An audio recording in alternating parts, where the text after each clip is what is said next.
Nadie diría que el más grande de nuestros actores cómicos, el más popular, el más querido, el hombre que ha filmado cerca de 200 películas, es en el fondo un hombre remiso a acudir a las entrevistas y a hablar de sí mismo. Tiene una serie de pudores, es como muy vergonzoso de sus cosas, le gusta poco hablar y sobre todo contar cosas de sí mismo. ¿Por qué será eso, José Luis? Pues hombre, yo lo achaco a que mi profesión es la de escuchar. Yo adquiero conocimientos y de la observación, de la escucha, pero nunca de la dialéctica. O sea, la dialéctica es un proceso que sigo en función de un escenario o de un plató que necesito, claro, naturalmente, pues exponer mi dialéctica y mi verbo y mi palabra y mi sonido, ¿verdad? Pero realmente yo me alimento un poco de la observación. Bueno, todos Soy un sabemos espía. sabemos que tú eres un espía porque tú has incorporado multitud de tipos en todas tus películas. Sí. Se ha visto la enorme fidelidad a la ciencia, el acierto con que has representado a cientos de compatriotas nuestros, cada uno de una manera diferente, de tal manera que tú has adquirido, mediante esa observación de los detalles más característicos de los tipos populares, has adquirido una idiosincrasia múltiple, plural, polifacética.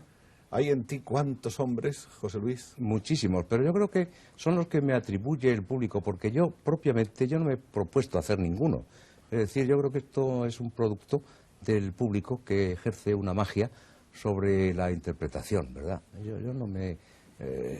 lo único que sí he estado proclive es a prestarme a este juego, pero nunca esforzándome, porque me parece que es difícil, pero tampoco soy consciente de esa dificultad, sino que es un poco producto del azar, de la suerte, de la oportunidad, del momento, de estas cosas mágicas que intervienen en la vida de los seres humanos, ¿no? El hecho es que, por unas u otras razones, una de las ausencias más notorias y que más echaban en falta en la galería de personalidades que es a fondo, era sin duda alguna la ausencia de José Luis López Vázquez, de modo que hoy estamos subsanando y remediando una deficiencia que nosotros éramos los primeros en sentir.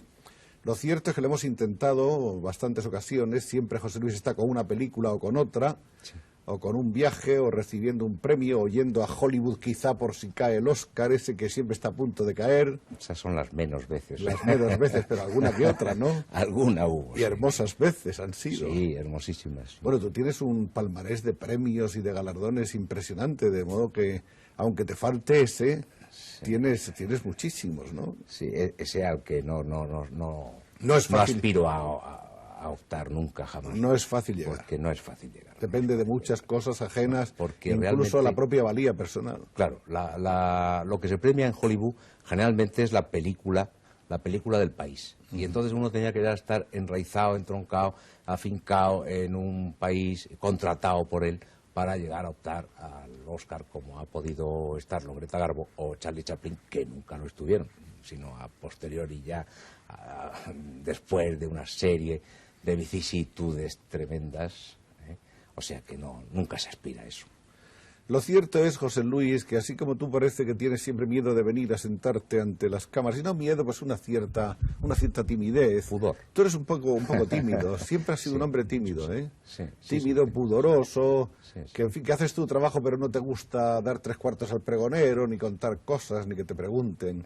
En este caso yo me someto a ti porque tú no eres un pregonero, tú eres un hombre y un amigo entrañable. Yo he comprobado en ocasiones en que he compartido unas horas con José Luis que realmente es un compañero delicioso y que es un conversador grato, que siempre cuenta cosas interesantes, amenas y algunas historias realmente curiosas de lo que ha sido su vida profesional. Que ya voy siendo muy mayor. No, ya has trabajado mucho, muy duramente. Sí, y esa es una de las cosas que la gente no observa, porque la gente recuerda a un López Vázquez determinado, unos te han visto en unas, otros en otras. Nadie ha visto todas tus películas, me imagino. Afortunadamente para ellos.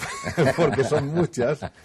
Pero la verdad es que tú has trabajado durísimamente, ¿eh? Sí.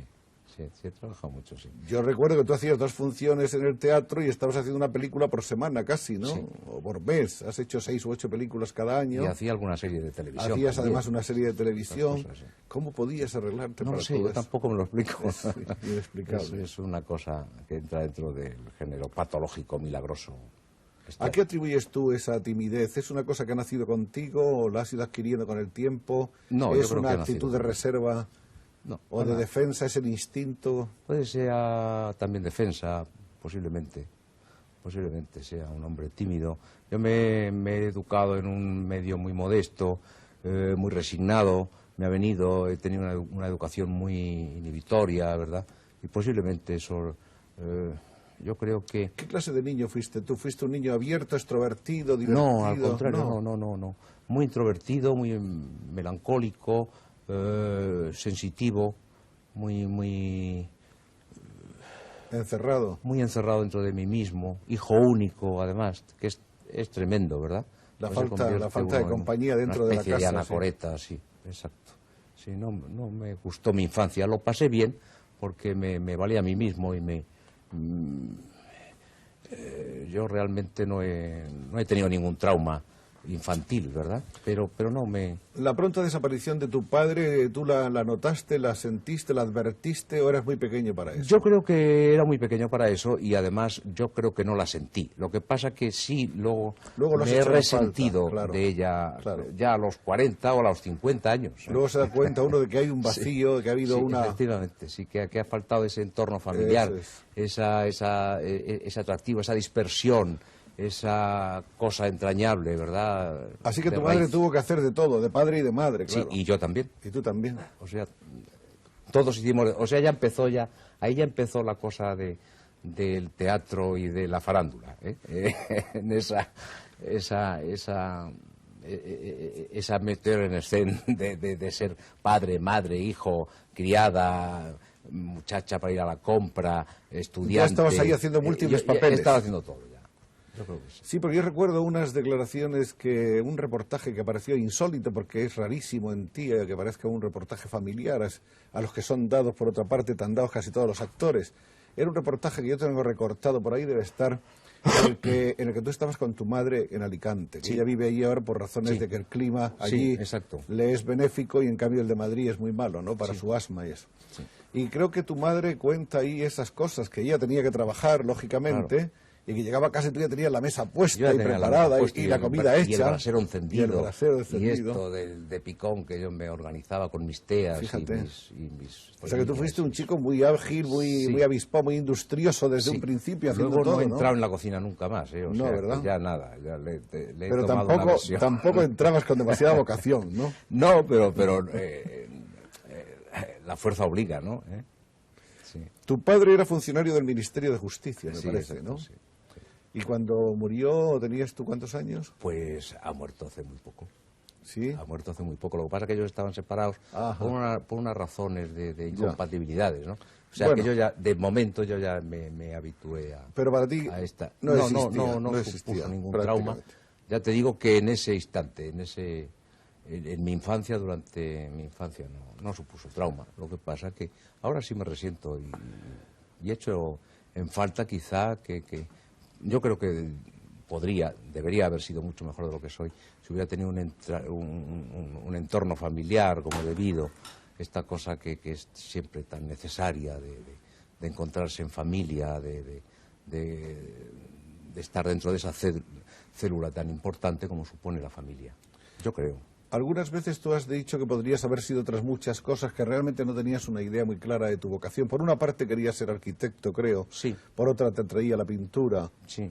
También cuenta tu madre que te regaló una vez para Reyes un guiñol. Sí. Y que te volviste loco He haciendo sido proclive funciones siempre. con el guiñol para tus Eso amigos sí, ahí, haciendo sí. todos los personajes y todas las voces, ¿no? Sí, sí. De Sí, modo de una que manera realmente, intuitiva. si hubieras tenido la oportunidad de estudiar una carrera, pues quizás no tendríamos hoy el gran actor cómico que tú eres. Eso no se sabe, ¿no? No lo sé, no se sabe. A mí me hubiera gustado ser arquitecto. Tenía también cierta proclividad a la cosa del mar, me gustaba el mar, pero hay un contrasentido ahí en esto. Yo no soy un hombre marinero en absoluto, es decir, yo me mareo en una barca Yo me voy, no he hecho novillos nunca, pero la gente que hacía novillos, que era proclive a irse al embarcadero y a coger los remos, yo una vez me parece que fui y me mareé muchísimo. Es decir, que me gusta el mar en función de esa cosa de comunicación que tiene, de expansión, pero no me gusta para vivirlo, para estar dentro de esta incidencia, de esa vicisitud. No como navegante. No navegante. Sino como contemplador. No hubiera podido descubrir América nunca. Ya estaba descubierta, ¿no? Había otras Américas que descubrir y esas sí que las has descubierto. Esta es la que... Yo creo que no. No acaba uno de descubrir. ¿Tú crees que todavía no has encontrado tu... No, faltan así como unos... tu isla o tu tierra prometida? 500 años todavía. No, tu tierra prometida, ¿dónde está? ¿Cuál es tu tierra prometida? Hay atisbos, hay momentos, hay ¿Sí? ráfagas, hay momentos estelares maravillosos y... Eso que hablan ahora de realizarse, sobre todo en el sexo femenino tan adorable, la gente que se quiere realizar, ¿no? ¿Tú te has realizado o crees que realmente estás muy lejos de esa realización Hombre, nunca personal? se está lejos, ¿no? A veces se coge el cielo ya con las manos, pero luego desaparece, pero luego se vuelve a coger otra vez. En fin, son cosas... Son instantes, son avatares, claro. instantes Fulgores, maravillosos, gratísimos. Fulgores rapidísimos, fugaces. Que siempre que son válidos, pero que yo creo que nada es eterno, ¿verdad? Desgraciadamente, quizá, o afortunadamente, no se sabe. En alguna parte he leído que lo primero que hiciste fue trabajar en un laboratorio farmacéutico donde hacías fichas que te pagaban a céntimo por ficha. Sí, pero eso era... Poco sueldo era ese, ¿no? Muy poco, pero entonces cundía, ¿eh? ¿Ah, sí? Sí, porque yo me acuerdo de haber ido a la carnicería, haciendo una regresión a aquellas cosas... A la época de la cocina. De mi época de casi parvulario, que yo asistía a mi madre, que yo iba a la carnicería a comprar un filete de 30, de 30 céntimos, es decir, que entonces eran 30 céntimos y te daban un buen filete, una buena carne, que lo partíamos, que era tan grande que lo partíamos para los dos, ¿eh? O sea, y además era bueno. Y además era bueno. No te envenenaban. Sin hormonas sin hormonas, cosas raras. Sin estas cosas, sin tiempos. estas anfetaminas raras. Ahora. Bueno, otra de las cosas de tu infancia que hemos leído también por ahí y que me gustaría escuchar hasta qué punto son ciertas o que tú las ratifiques o rectifiques, eran lo de las excursiones en los topes de los tranvías. Todos los chicos han sido un poco aficionados a eso. Sí, yo he tomado topes de los tranvías. ¿Sí? Yo tenía muy trabajada la E que iba de Atocha a la estación del norte. Sí, y me han echado tierra y eso, los conductores echaban tierra. Bueno, los conductores no, los cobradores. Los cobradores, claro. Echaban tierra y nos teníamos que apear en marcha, sí. ¿Con algún susto alguna vez o no? Pues, estábamos habituados. Era un entretenimiento, ¿verdad? Sí.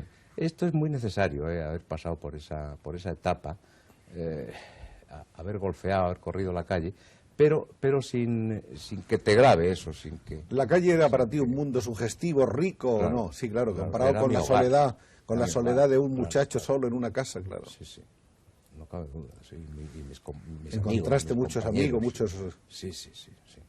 ¿Cómo eran esos amigos tuyos? Pues eran muy agradables, muy simpáticos, muy sencillos. ¿Conservas algún amigo de entonces? No. Bueno, sí, conservo uno. Lo que pasa es que no lo trato por una serie de funciones divergentes completamente, ¿verdad? Pero todavía me quedan algunos, sí.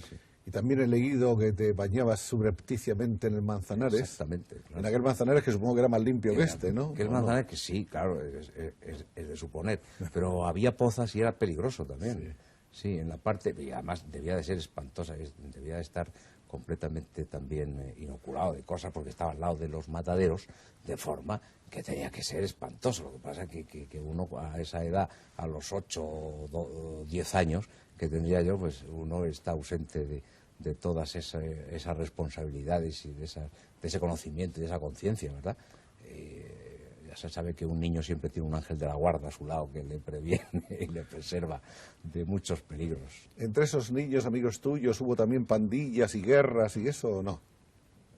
No, había pandillas efectivamente hasta el punto de llegar a formar un equipo de fútbol y todo eso y entrar en torneos infantiles, ¿verdad? Pero vamos, no había una una cosa enconada y desagradable entre nosotros, no, siempre había siempre una cierta enemistad, pero grata, valga la palabra. Parece que tú eras muy expresivo de ademanes y de gestos cuando niño, ¿no? Movías mucho las manos y muy persuasivo para explicarte, casi más como un italiano que como un español. Sí, es posible. Sí. Creo que a tu abuela decía, hijo, has nacido para cómico, o algo así, ¿no? Cuando te veía expresarte con ese...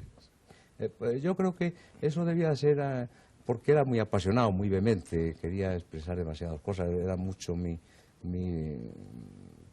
poder persuasivo, mi deseo de explicarme. Cuando tú hacías esas funciones de guiñol para tus amigos, ¿seguías las pautas clásicas más o menos conocidas o improvisabas, inventabas? Improvisaba siempre. Claro, o sea que creabas la acción y el texto. No sabía de qué iba. Sí. No, creaba todo, lo ensoñaba todo, lo recreaba y me lo inventaba. ¿Y tendías hacia la aventura o hacia lo romántico? ¿No te acuerdas? Hacia la aventura. Hacia la aventura. Sí. Hacia la en esa época supongo que leías también ya... fantasías, leía a Salgari y a Verne. A Salgari y a Verne, claro. Exactamente, ese era mi momento. Sí. Época maravillosa, ¿no? Maravillosa época. A pesar de todo, porque tú te quejas a veces de tu infancia, pero pero lo he pasado. En muchos aspectos es una época... Yo me acuerdo de una vez que frecuentaba mucho la biblioteca municipal de mi distrito, ¿verdad? Y una vez nos echaron a 2 o 3 porque pusimos en la ficha, ponía nombre, profesión y pusimos burrólogo. Y entonces nos echaron. Inmediatamente nos llamó el director, nos llamó aparte, nos echó un sermón muy grande que nosotros nos quedamos muy asombrados. Qué falta de sentido del humor, tanto, ¿no? Claro. Y entonces nos prohibió, durante una semana nos retiró el carné para que no acudiéramos a... Los burrólogos estaban prohibidos durante aquella semana. Sí. Qué bonito eso de burrólogos, porque eso demuestra realmente un sentido del humor que ya estaba muy despierto. Tú siempre has sido un hombre con un sentido más bien de la sorna y del sarcasmo, de la ironía. Sí, pero que no he sabido expresarlo como yo hubiera querido. Lo has expresado, sin embargo. Lo he expresado, pero quizá me hubiera gustado desarrollarlo más, no sé, porque sin llegar a ser esto una rémora o sin llegar a ser una frustración, a mí lo que me gustaría sería poder escribir todo esto, poder captarlo, poder asumirlo, poder llegar a dirigir una película sobre el humor. Un humor británico, no este humor nuestro sarcástico, socarrón, tenebroso que tenemos en España. Yo creo que en España no tenemos sentido del humor, en contra de lo que se cree. A veces tenemos sentido del mal humor. Claro. Sí. ¿Te hubiera gustado hacer esa película? ¿Has dirigido alguna? No, nunca, no. ¿Y no te has animado o no se ha presentado la oportunidad todavía? ¿O estás preparándote para hacerlo más adelante? No lo sé. No lo he pensado. Realmente no lo he pensado. Pero qué raro, lo lógico es que un hombre como tú, profesional de ese medio, piense, hombre, ¿por qué no voy a hacer yo una? Si además... Sí, pero yo creo que es muy ¿Dirigir difícil. Cine te parece tan difícil, a lo mejor como tengo todo eso? demasiada exigencia. A lo mejor es un pecado de orgullo, ¿verdad? O de vanidad. Decir, no, si me equivoco es terrible. Y me sentiría pues muy dolido, Tú has trabajado con casi toda la nómina de directores del cine español, prácticamente, con algunos más que con otros, lógico, pero con casi todos ellos. Y los directores, por lo que yo he tenido oportunidad de conocer directamente, asomándome a los estudios de cuando en cuando, porque la curiosidad es algo que nos mueve en este oficio, los directores no todos realmente dirigen, y no todos dirigen de la misma manera, y hay unos que dejan al actor una libertad absoluta, y hay otros que le dicen tienes que hacerlo de este modo. En general, contigo, ¿cómo han sido? Bueno, a mí me han dejado siempre me han dejado hacer, ¿verdad? Tampoco me han obligado a hacer y tampoco ellos no han querido asumir la facultad de dirigir. Pero, por ejemplo, pues yo he trabajado muy bien siempre y sigo trabajando muy bien con Berlanga, que fue uno de tus descubridores, sin duda alguna. El descubridor. Prácticamente el descubridor. Vamos, es el que te incorpora a los papeles importantes después de estar haciendo papelitos de reparto. Pero eso sin decirme nunca nada a él, sin llegar a un acuerdo, sin acomodarnos a nada, sin que haya un sistema, siempre entramos dentro de este lenguaje, de ese mutismo, que convergemos en lo que deseamos. Hay un entendimiento casi tácito. Como yo, sí. Sí, es curioso, es curioso. Me ocurre igual con José Luis Borau, por ejemplo, y también con Saura en otros niveles.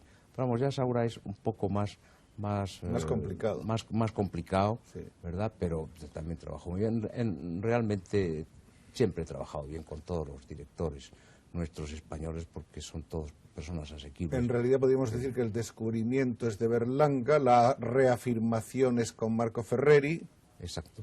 Y digamos que tu presentación con otra revestido otra estructura de otra de estructura escenográfica, interpretativa es con Carlos Saura. Con Carlos Saura. Cuando sí. haces el Piper Frappé, que es una de las películas sí. más extraordinarias que has hecho y que ha hecho Carlos, probablemente. Sí, también. Bueno, yo lo que he hecho con Carlos estoy muy satisfecho de ello, de las tres cosas que he hecho, que ha sido... Donde ya no solo es una cosa de expresión... Sí, sino que hay otra cosa soterrada debajo. Una cosa interior que late hay una subacción. Y que se contagia, sí, exacto, eso es, que se comunica. Es muy bonito, que tiene una magia especial, efectivamente, sí. De modo que no ha habido así como tensiones con los directores, ni te han dicho, no, esto no es así, señor López Vázquez, jamás. Tú siempre... No, he tenido esa suerte, sí. No. He sido aceptado. Yo te quiero contar, porque es una pena que no te lo haya dicho nunca antes de ahora, que estuve en Hollywood haciendo una entrevista a George Cukor en su casa, que está no en Beverly Hills, pero muy cerca, y me estuvo contando allí que uno de los actores más extraordinarios que había conocido en su vida fuiste tú. Y me dijo, estuve haciendo una película con él en España, creo que fue, la única que hizo en España. Sí, sí, exactamente. Exacto, Viajes con mi tía. Viajes con mi tía. Sí. Y me dijo, es un actor tan extraordinario que yo le animé a que estudiara inglés y a que se viniese aquí, porque hoy sería el número 1 del mundo. Dice, pero es una pena que ese hombre tan importante y tan valioso no le da la gana de estudiar inglés y hemos perdido un gran actor mundial. A ver si usted le anima a que lo estudie, me dijo. De modo que a ver si te animas. Será en otra reencarnación, si es que la hay. Pero ¿y por qué no? Pero si... Yo soy manchego acérrimo, no hay manera. Tengo una tonía idiomática total y absoluta. Pero te ofrecieron ahí la universalidad, sí, ¿no? Sí, todo, sí, pero... No sé, yo soy un poco como el árbol, allí donde crece, allí pues se realiza, se ejecuta y no tengo mayores alternativas y ni tengo otras aspiraciones que eso. Recuerdo con una gran devoción y tengo un gratísimo recuerdo primero de su gentileza, de su simpatía, de su trato afabilísimo, correcto, perfecto. En la intervención que tuve, la breve intervención que tuve con él. He estado en su casa de Hollywood, abierta especialmente para mí, como huésped de honor. Hospitalidad asombrosa. Maravillosa Cuando casa. llegué a Los Ángeles estaba el hombre en su Rolls Royce esperándome. Todo aquello me dejó extasiado y pasmado. Le dije, acompáñeme usted a un hotel. Dice, no señor, vino usted a mi casa. En fin, pasé una semana asombrosa, insólita. Es la primera vez que un director ha subido al camerino después de hacer una escena para decirme, estoy muy satisfecho de usted. Muchas gracias por su... cosa que también es infrecuente aquí, pero que no echo de menos, por supuesto, porque ya se sabe que esto es así. Que aquí no es norma. No, tampoco ahí es norma, pero Cukor es un hombre que sé.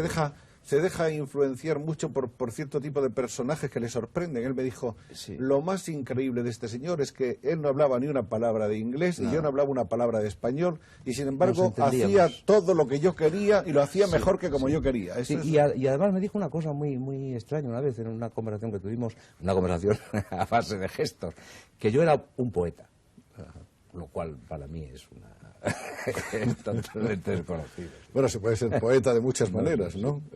Sin escribir un solo verso. Tengo guardo un buenísimo recuerdo, estupendo, de George Cukor. ¿Cuándo te diste cuenta de que tenías afición al teatro, vocación histriónica, talento para interpretar? Pues yo creo que me di cuenta muy pronto. Lo que pasa es que no lo asumí, ni me interesó, ni me importó, ni lo supe apreciar quizá. Pero yo me acuerdo cuando cogía a lo mejor algún berrinche, por alguna contrariedad, mi madre me regañaba o me ocurría alguna cosa, que yo me echaba a llorar, ¿verdad? Cogía una rabieta, y de pronto, ¿por qué lloro? ¿Qué tontería es esta? ¿A qué viene? tener unas lágrimas y coger, y entonces me miraba a un espejo, me veía con los ojos enrojecidos del llanto y todo lo demás, y me ponía a reír de una manera terrible, decía, qué imbecilidad. Entonces, no me daba cuenta entonces, pero sí ahora, pues de hecho yo ya llevaba una cosa histriónica dentro de mí, ¿verdad?, de fantasía. ¿En el colegio, por ejemplo, se desarrolló eso de alguna manera o no? No, en el colegio era también muy prudente y siempre estaba muy atento porque yo no he tenido una gran capacidad receptiva, es decir, me ha costado mucho trabajo, estaba siempre distraído, absorto en mis cosas, vivía en mi galaxia. Entonces tenía que esforzar muchísimo para asimilar las cosas, ¿verdad? ¿No fuiste eso que se llama un alumno brillante? No, en absoluto. No. Yo estaba siempre al final. ¿Hubieras necesitado quizá otro tipo de pedagogía más directa, más personal? Posiblemente. Un profesor privado para ti solo. Es posible, pero yo creo que no. ¿No? No hubiera sido el medio, ¿no?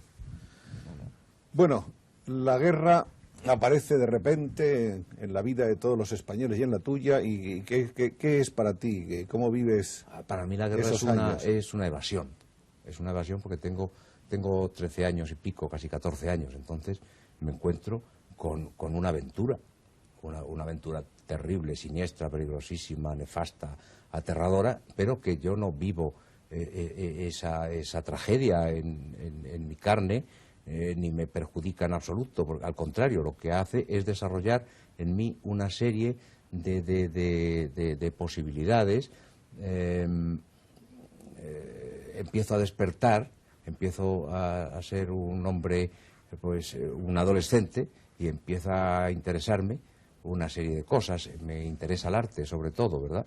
Empiezo a ver que no tengo tiempo libre, porque estoy trabajando siempre en una industria, como en todo lo que se hacía en Madrid, en una industria de guerra, que era un laboratorio farmacéutico, ¿verdad? Entonces no tengo posibilidades.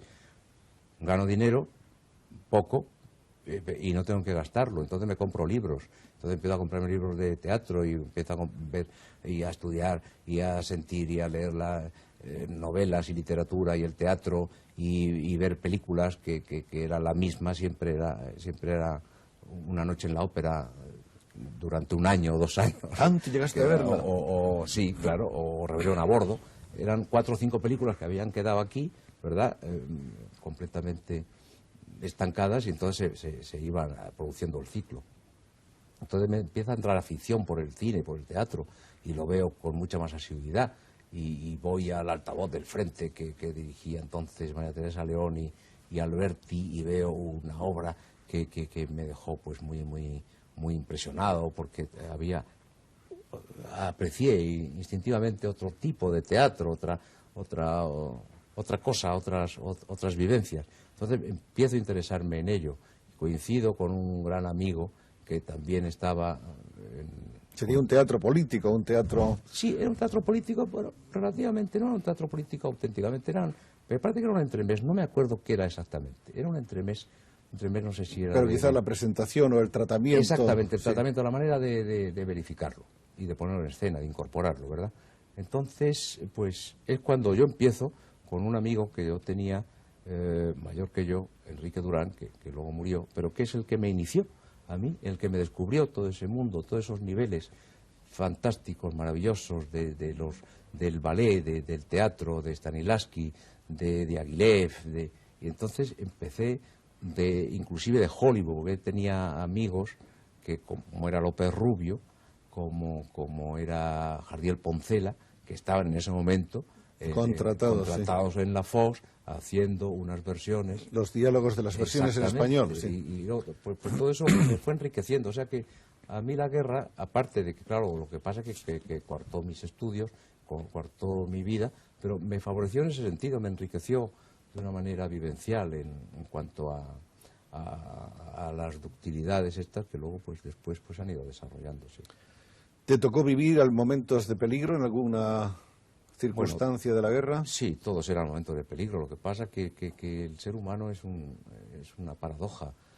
O sea, yo iba por la goleta de Bilbao o iba por la calle Bravo Murillo y había artillería y nos echábamos al Obuses. suelo. Sí. O sea, que era como si lloviera. Y entonces es una cosa muy extraña esto. Es curioso, pero es así. Entonces no, dice, ay, que están cayendo, llamábamos obuses, que realmente no son obuses, son piezas de obuses, porque el obús parece ser que es la pieza, yo no entiendo nada de balística. Y entonces nos echamos al suelo. Y pasaba un ratito, ya dice, no, que ya no tiran. Y ya seguíamos, pero podían haber matado allí en la calle Parece que por ahí, por los 12 sí. o 13 años, tuviste tu primer amor. Sí, recuerdo Que fue un amor bastante... fue completamente blanco y platónico, maravilloso, pero pasa que yo... Bastante hermoso y... Sí, claro. Pero fugaz. Fugadísimo, claro. Además mi madre me dio una bofetada, dice, como me ¿Sí? entere yo, te doy otra bofetada más. Entonces yo ya, pues me avine, era un niño muy obediente, muy dócil. ¿Nunca más supiste de ella? No. ¿Cómo era? ¿Una niña rubia? ¿Una niña morena? Morena. Sí. Ojos negros. Sí. Ya ni te acuerdas. No, sí, Sí te acuerdas. sí, tengo una lejana conformación, sí. Bueno, hay otras cosas que me gustaría saber acerca de tu carácter, por ejemplo. Yo es que no la sé, ¿eh? No, pero sé si te puedo dar una pista. Yo sé muy pocas también. Pero, por ejemplo, en esas declaraciones de tu madre dice que eras un niño que se alteraba por cualquier cosa, que enseguida te ponías Me sigo alterando. nervioso y rabioso, ¿sí? Me sigo alterando, sí. Por cosas mínimas, además. Las cosas trascendentes las asumo con mucha mayor autoridad y más resignación y mayor dureza, pero en cambio lo que me afecta mucho más es lo intrascendente. Y eso te saca lo de mínimo, quicio. Eso me saca de quicio, ¿verdad? Esas cosas tontas, sí. Aún sigo con esa... Uno es fiel a su... Hasta siempre, ¿no? Hasta el último minuto. Otras cosas de José Luis López Vázquez que se ven así desde fuera, sin tener acceso a tu intimidad. La sensación que das de ser un hombre enormemente responsable, eminentemente responsable. Un hombre que puntual, un hombre cumplidor, un hombre que se preocupa por las cosas a las que se compromete. Me imagino que esa es una de las razones de tu permanencia larga y triunfal en el cine, ¿no? No, yo creo que es al contrario. Yo creo que ¿Ah, no sí? valgo demasiado. Porque si fuera impuntual, si no fuera responsable, se me toleraría y seguiría existiendo. Pero yo creo que soy, como soy, a base de cumplir, de ser un fiel funcionario de la vida, como es un ser humano. Esto es triste, ¿no? ¿Tú te ves así? Yo sí. A mí me gustaría ser mucho más rebelde, más... Bueno, yo creo que eso lo dices un poco por exagerar. No. ¿No? No, yo creo Y porque acaso tú das un poco esa imagen sin quererlo, es decir, que no sé si esa imagen la has asumido tú de observar a los demás o si estaba ya en ti antes de fijarte en el resto. Desdichadamente... Es la debería imagen ser- esa del funcionario que Sí, debe de sí, cumplir, sí. que tiene Sí, que sí, ser, sí, no. Sí. que de una manera un poco patética cumple todos los días con Sí, sus sí, deberes. sí, no, Patética y admirable, por otra no, parte, ¿no? Verás, yo creo que sí, que la vida, no me quejo de ella, pero no me ha tratado con una excesiva generosidad. Es decir, si yo hubiera sido un ser descarriado, vamos, no existiría, estaría hecho, destruido totalmente. O sea, yo soy a base de una aplicación. He sido un ser aplicado. Aplicado, incluso bondadoso, bondadoso, No he tenido más sensato. remedio que ser así, si no, me hubiera dado muy fuerte. ¿Nunca has probado a escapar un poco de la cuadrícula Nunca he esa? sido bohemio, ¿no? Nunca has podido. No he podido. ¿Te hubiera gustado? Sí, me hubiera gustado. Soy un rebelde, bohemio. Sí, porque además te has divertido menos, Sí, claro, sí, no sí, cabe sí, duda sí, que sí. Me he divertido muy poco. te has divertido poco. Sí. ¿En tu juventud y después Sí, o sí, solo en sí. tu juventud? Después siempre, yo ya Sí. no tengo... ¿Alguna vez has dicho que los años de tu adolescencia fueron muy tristes? Sí, pero yo no me consideraba triste, ¿eh? Es decir, yo he asumido esto Bueno, resignadamente. lo ves ahora mirando hacia Sí, atrás. claro, pero bueno, me acomodaba a ello. Yo sabía que si corría mucho más en esa bicicleta que alquilaba, que me costaba 30 céntimos, me hubiera roto la cabeza. Entonces, me hubiera gustado correr, me hubiera gustado sentir el vértigo, esa velocidad terrible, a piñón libre, por esa cuesta de embarcadero al Ángel Caído, ¿verdad? Pero no, me abstenía, porque decía, me voy a caer. ¿eh? Sí. Hay otra cosa que también leí no sé dónde de ti, que decías que en el colegio que tú eras un ser que pasaba inadvertido, Sí. pero que después pensándolo has llegado a la conclusión de que a ti te hubiera gustado triunfar allí, es decir, destacar entre ellos, ¿no? ¿Te hubiera gustado destacar o no? Yo creo que siempre le Siempre. gusta a uno destacar. Sí. No a todos, Yo se lo ¿eh? he comentado mucho Hay con gente mi que no amigo y quiere compañero destacar. Fernán Gómez. Y hemos llegado a la conclusión de que hemos elegido uno de los peores oficios, que hubiéramos podido ser, nos consideramos entre los 10 mejores actores, por ejemplo, ¿verdad? Y perdona la forma de señalar, pero nos hubiera gustado estar entre los 10 primeros periodistas, entre los 10 primeros arquitectos, entre los 10 primeros neurólogos, entre los 10 primeros abogados del Estado, no sé, pero de los 10 primeros actores... ¿No te parece que...? No, me parece que eso sería una prenda. Pero a lo mejor hablas con los 10 primeros abogados del Estado y los 10 primeros, etcétera, y todos hubiera querido ser los Fernán Gómez y los López Vázquez, ¿no? Puede ser, sí. Sí, que lo que pasa es que... Lo hemos asumido, estamos los dos. Lo que ocurre es que cada uno quisiera haber sido además otra cosa, o por lo menos haberlo probado, ¿no? Puede ser, sí. Otra cosa que se trasluce de ti es esa que citábamos antes de pasar, que es el patetismo. Hay una cosa patética en muchos de tus personajes, en muchas de tus actitudes, de tus miradas. Hay mucho de los distintos especímenes de españoles que circulamos por las calles de este país. Nos has dado cosas realmente clarividentes y asombrosas que yo no puedo recordar ahora, porque son miles de matices que habría que escribir un libro solo sobre eso, ¿no? Pero, por ejemplo, la manera de mirarle las piernas a la vecina de arriba, que hemos visto en alguna de tus películas y que es realmente como una revelación y que es una mirada muy española, la manera de ligar a una sueca o de intentarlo, ese hombre de negro de Mingote que tú hiciste en televisión de una manera realmente insuperable, de modo que y en todo eso hay alegría, hay un poco la fanfarronería que tiene en algunos aspectos el español y en otros pues una cosa un poco tierna, triste, melancólica, ¿no? Bueno, eso es intuitivo. Que yo creo que es lo que te gusta a ti un poco, los personajes que Sí. estén a caballo de dos, Exacto, que no sean sí, de cartón piedra ni de una sola cara. No. A mí me gusta la fantasía. La fantasía. La fantasía, el crear, el recrear, el inventar. Sí, a mí verdaderamente, para mí es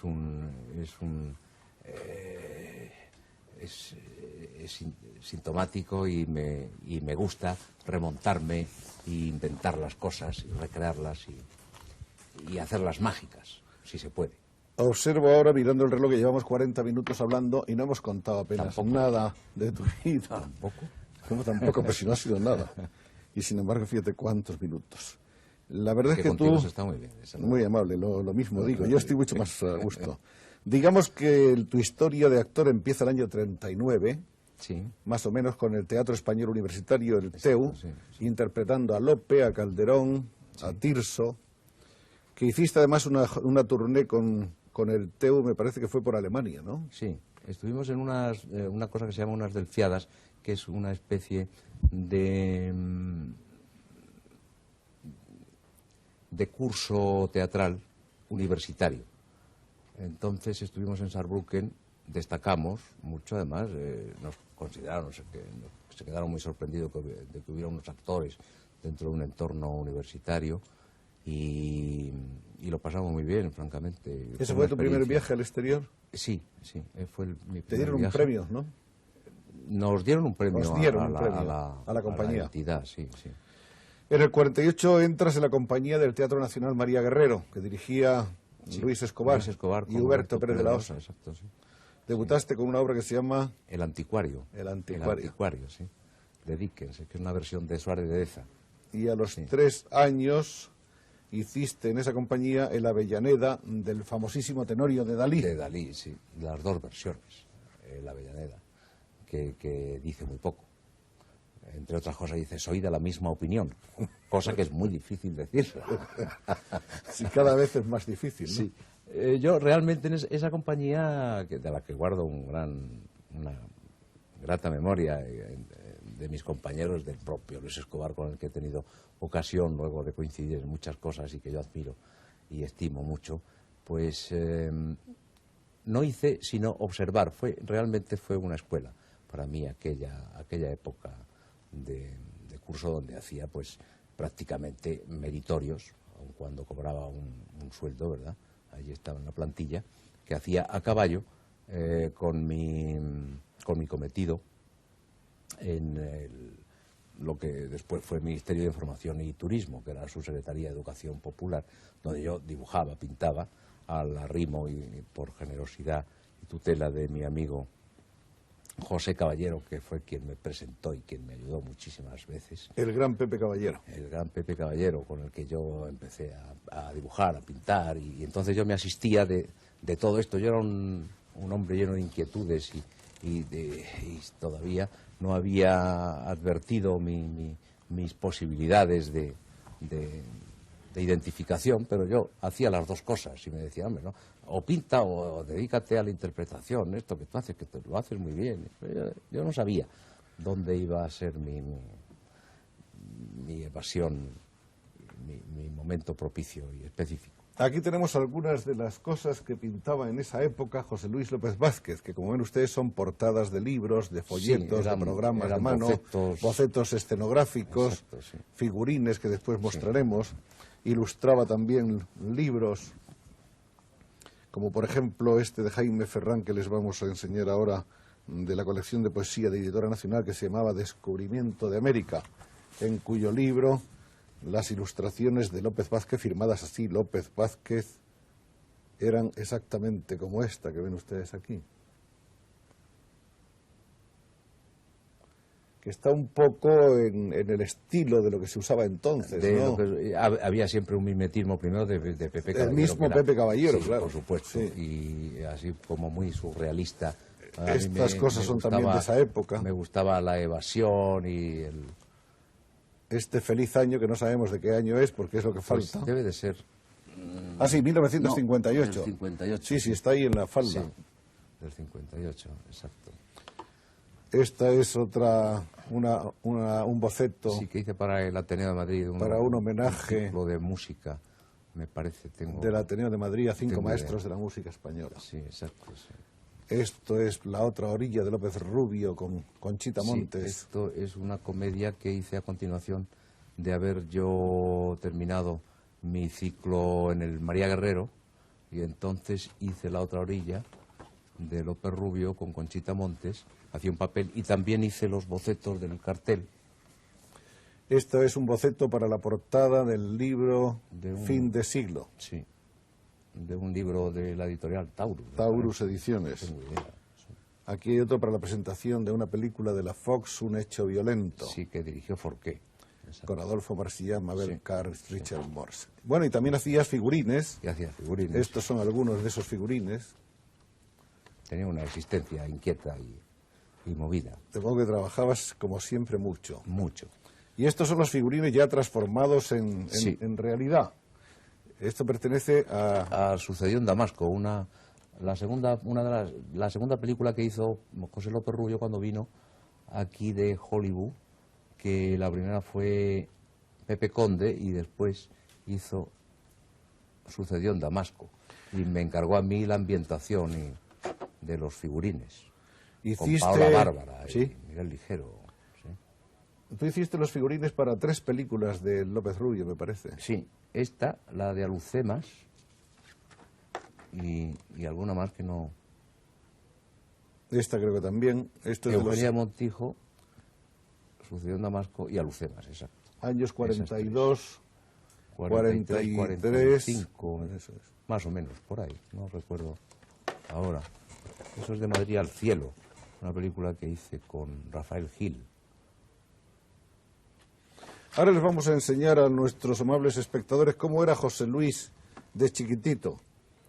Es una foto pequeña, pero ahí tenía meses, estaba con mi se padre nos y va a mi madre. aproximar la cámara de manera que esto se pueda ver de una manera suficiente. Aquí está en brazos de su padre y con su madre al lado. Bueno, y otra cosa que quiero que vean ustedes es la hermosa cabellera que tenía José Luis López Vázquez. Sí, claro. Antes de En ponerme su aplique. juventud, ¿eh? Antes de ponerme aplique. Sí, ahí tenía 18 años, 18, 19. Una foto El arpa era un motivo decorativo, muy me imagino, sofisticada, ¿no? sí. ¿O es que te dedicabas a aprender? No, era un motivo decorativo. Se le ocurrió a Manuel, que era un hombre pues muy singular, haciendo fotografías. Entre las fotos curiosas que uno puede encontrar en el archivo de López Vázquez está esta, donde le vemos al lado de dos personajes que quizá ustedes no sean capaces de descubrir quiénes son, pero vamos a decírselo nosotros, o díselo tú mejor, José Luis. Bueno, el Carlos Saura y Azcona. Exactamente. Azcona, que está Rafael en el Azcona, centro, Rafael Azcona, en el pisito. y Carlos Saura En el cochecito. en el cochecito, En el cochecito, segunda película de Ferreri. Esta es con Charlton Heston. A este sí que no hay que presentarle, No, porque claro. está tal cual, ¿eh? Pero ver a Saura de Fraile ha sido realmente una revelación. Es asombroso. Y aquí con Mae West, Rafael nada Azcona. menos. Sí. Uno de los símbolos de toda la mitología del símbolo. cine que ha desaparecido hace muy poco. Hace muy poco, sí. Sí. Una mujer muy simpática. ¿Esto llena dónde es? De vida. Eso fue en Los Ángeles. En Los Ángeles. En Los Ángeles, con ocasión de concurrir de ser nominado al Oscar por mi querida señorita, que tuvimos una cena con ella, y me firmó un disco, que es lo que tiene, que claro, naturalmente cuando le dije que me llamaba López Vázquez, se quedó extasiada, en fin, obnubilada, no sabía por dónde empezar a escribir López Vázquez, no lo comprendía ella nunca. Aquí está con George Cukor, precisamente en el rodaje de aquella película de que hablábamos Sí, antes, ¿no? Sí. Con Miguel Gil, que era el ayudante, merced al cual nos comprendíamos un poco, nos esclarecía. Y esto es en el Teatro Chino, de, Teatro Hollywood, Chino de Hollywood, en el sí. Hollywood Boulevard, Con José Luis Borao. con José Luis Borao, contemplando las huellas de manos y pies de todos los divos de la historia del séptimo arte que están impresas en el cemento. José Luis, que también es un aficionado y vocacional a esto del cine. Me acuerdo que íbamos por las calles de Chicago y veíamos aquellos rascacielos y nos quedábamos mudos y absortos, y me decía, ¿tú estás pensando lo que yo? Y decía, sí, efectivamente, estoy pensando como cuando éramos niños nos acordábamos de aquellos musicales de los años 29, 30, que nos sorprendía y nos parecía inaccesible nunca, que podríamos estar ahora viendo tú y yo estas cosas. Entre las innumerables películas que ha protagonizado José Luis, figura una hecha en Barcelona sobre Gaudí, el arquitecto mundialmente famoso y que está de moda permanente. Muy bonita película. Vienen además, estudiosos del mundo entero a ver la obra de Gaudí, es aparecen asombroso. cientos de libros, lo mismo en el Japón que en cualquier otro país sobre Gaudí. Y bueno, hay una cosa curiosa, y es que esa película, que salió muy bonita, muy bien, Que no ha tenido audiencia, además, porque Sí. además no se sabe lo que ha pasado. Sé que lo hizo un director americano y desapareció con la película, o aquí se quedó una empresa española, pero que no la ha dado audiencia, no la ha proyectado. No sé donde qué aquí ha pasado. aparece un López Vázquez inusual, con una caracterización realmente prodigiosa. Bueno, y se habló tanto de esta película en Barcelona que llegó a salir, por ejemplo, un chiste como este en los periódicos, donde hay varias personas viendo La Pedrera de Gaudí y unos turistas que preguntan por el nombre del arquitecto, y contesta el barcelonés de paso, pues creo que se llama José Luis López Vázquez, que era el hombre que estaba en esos momentos de moda como intérprete de Gaudí. Y es que en Barcelona además me estiman mucho y tienen una especial devoción por mí, y yo siempre que voy me conmueve el fervor que advierto en todos los catalanes. Después de la compañía del Teatro Nacional estuviste trabajando un tiempo con Adolfo Marsillac, haciendo Bobos, me parece que era, ¿no? Sí, sus primeros momentos de realizador. Que eso no sé si fue en el Windsor o En el Teatro Windsor, un teatro de bolsillo que había encima del cine. Exacto, antiguamente. del viejo ¿verdad? Windsor, Sí, sí. que fue el primer teatro de bolsillo que se Sí. formó en España. Y lo hice con él, y tuvimos luego otra segunda etapa, que fue, hicimos una tournée por los Ateneos de España, haciendo también otra comedia subvencionada por el Ministerio. En fin, ya era un hombre batallador, ya iniciaba él su necesidad de ser director y de ser autor, cosa que... Y con Conchita Montes también estuviste una también temporada estuve larga, otra una o dos, temporada, no sé. Una temporada. Una temporada. Sí, con quien más he estado ha sido con Alberto, que ahí a raíz de eso viene todo mi momento específico de actor. O sea que tú crees que Alberto llevo por una Closas ha casualidad. sido importante en tu vida. Importantísimo. Importantísimo. Ha sido... Él te llamaba Morito muchas veces. ¿Por qué te Él llamaba me Morito? ¿Qué es Él me eso de llamaba Morito? Morito, sí. A mí me decía muchas veces eso de Morito. No sé, yo le referí un hecho en una ocasión que había tenido una pequeña controversia con un productor de cine y que quería eludir un dinero, y le dije, no, es que yo le dije, el Morito también cobra, y me refería a mí, y entonces ya a partir de ese momento, pues, El de Morito una manera eras tú. amigable y entrañable, me llamaba el Morito, y siempre me llama el Morito. Pero de Morito tienes poco, ¿no? Bueno, yo Sí. creo que todos los españoles tenemos Sí, algo de todos árabe, tenemos algo, ¿no? Es algo... Mira, aquí tengo la lista de todas tus películas. Empieza el año 52 con Esa pareja feliz, Sí. Bardén y Berlanga. Sigue en el 53 con Novio a la vista de Berlanga y Un caballero andaluz de Luis Lucia. Exacto, sí. Y luego, bueno, cualquiera se lee esto, porque fíjense ustedes que son 6 u 8 películas por año desde el año 52, y esto no se acaba jamás. Una densa ejecutoria. Así que yo he hecho aquí un resumen de las que me parece que han significado más en tu vida. Quizá me deje alguna o diga alguna que no deba, que son, a mi manera de ver, El pisito de Ferreri, Plácido con Berlanga, el 61, Atraco a las 3 con Forqué, el 63, Un billón en la basura también de Forqué, el 66, Pipermín Frappé con Carlos Saura, el 67, aquella película prodigiosa que yo volví a ver 2 o 3 veces y sigo encontrando que es una película que no pierde con el tiempo, ¿no? Sí, es muy bonita, está llena de sugerencias. Sí, sí, y sí. de- Vivan los novios con Berlanga, el 69, el mismo año El bosque del lobo con Pedro Olea, sí. El jardín de las delicias, por supuesto, de Saura, el 70, Mi querida señorita, que fue otro López Vázquez, Sí. que también fue una conmoción. Muy sorprendente, sí.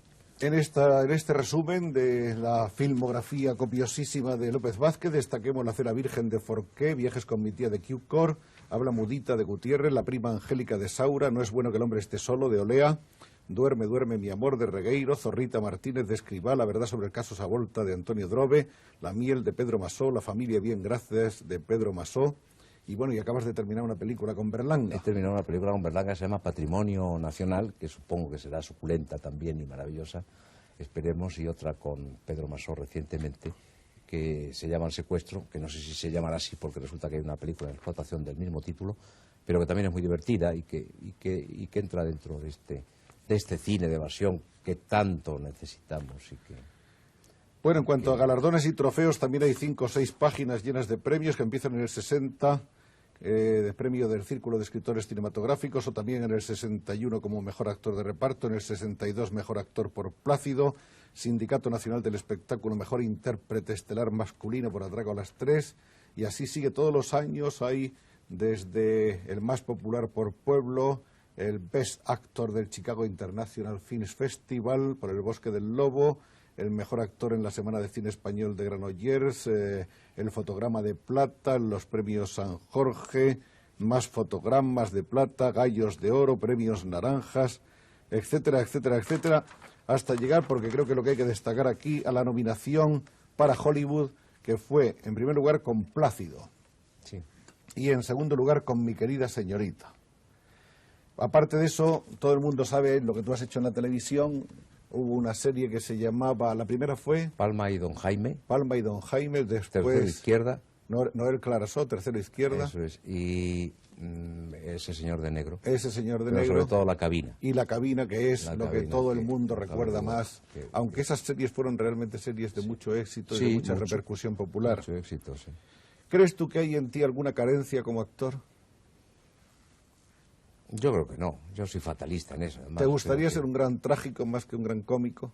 No, de ninguna manera. Se sufre muchísimo. Acabaría teniendo el infarto de miocardio, que lo tendré quizá como consecuencia de la existencia esta nuestra que llevamos tan asombrosamente acuciante y... ¿Has claro. conseguido en tu vida y en tu profesión la felicidad? El éxito sí, pero la Sí. felicidad también. Pues es posible, sí. ¿Eres millonario? ¿Me avengo? No. No. No, pero me valgo. Y además espera Sí. serlo algún día, ¿no? Sí, además eso, hay que tener siempre la ilusión desprovista de trabas. José Luis López Vázquez es mucho más rico que cualquier millonario al uso, no importa el número de millones que tenga, porque José Luis ha logrado lo que cualquier hombre hubiera querido tener, que es la amistad incondicional de millones de personas Sí, aquí y en todo el mundo. efectivamente. La amistad, la admiración, la simpatía con que todo el mundo le saluda por la calle y el fervor con que todos le queremos, porque es un gran artista. Muchas gracias. Y es un gran amigo Y de yo todos. siempre estoy dispuesto a corresponder y a no defraudar.